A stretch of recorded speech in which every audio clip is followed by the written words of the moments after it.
এই যে আপনি গাছটা দেখেন না, এটা হচ্ছে একটা আঙ্গুর ফলের গাছ। কোরআনে বর্ণিত আঙ্গুর ফলের গাছ।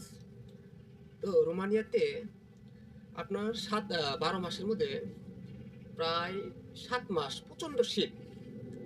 সবসময় মনে করেন মাইনাস বলা চলে। তো এই 7 মাস এই গাছটা এইভাবে নিষ্ক্রিয় অবস্থায় থাকে। আপনার কাছে মনে হবে যে একদম যেন মরেই হয়ে গেছে। যে দেখেন এটা একদম মনে হয় যেন মরে গেছে। হ্যাঁ, তো এই নিষ্ক্রিয় অবস্থায় থাকে আপনার 7 মাস পর্যন্ত। তো যখন আপনার গরমের সময়টা শুরু হয়, এখানে আপনার 5 মাস পর্যন্ত গরম থাকে, প্রচন্ড গরম। এতটাই গরম যে আপনার মাটিগুলো খুব ফেটে যায়, এরকম চৌচির হয়ে যায়। তো যেহেতু সময় কম, 5 মাস খুবই সময় কম।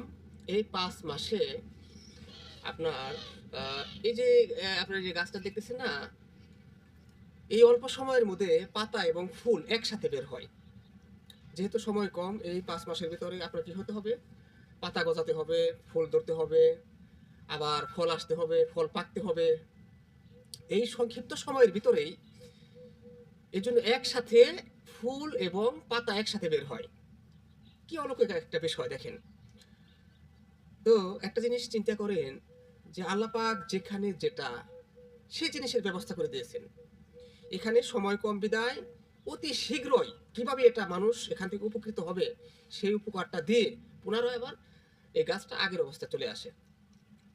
ওই অল্প সময় দেখে, ওই অল্প যেহেতু অল্প সময়, এই অল্প সময়ে কিভাবে এটা ফল হবে, ফল থেকে আপনার কিভাবে পাতা গজাবে, ফুল হবে, ফুল থেকে ফল হবে, ফল আবার পাকবে, এই প্রক্রিয়াটা সম্পূর্ণ হয় এই শর্ট টাইমের ভিতরে, অল্প সময়ের ভিতরে। এই জন্য কোরআন দুনিয়ার মানুষকে বারবার বলছে যে তোমরা কি কোরআন নিয়ে গবেষণা করবে না, যাচাই বাছাই করবে না? জ্ঞানীদের জন্য আছে নিদর্শন।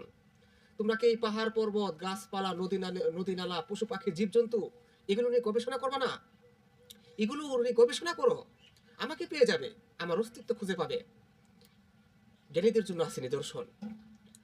তো আমার একটাই কথা ভাই, দুনিয়ার মানুষকে আমরা কোরআন পড়ি, কোরআন নিয়ে গবেষণা করি, প্রথম থেকে শেষ পর্যন্ত আয়াতগুলো পুঙ্খানুপুঙ্খানুভাবে চিন্তা করি, যাচাই বাছাই করি, অটোমেটিক্যালি আপনি আল্লাহকে পেয়ে যাবেন, আল্লাহর নিদর্শন খুঁজে পাবেন।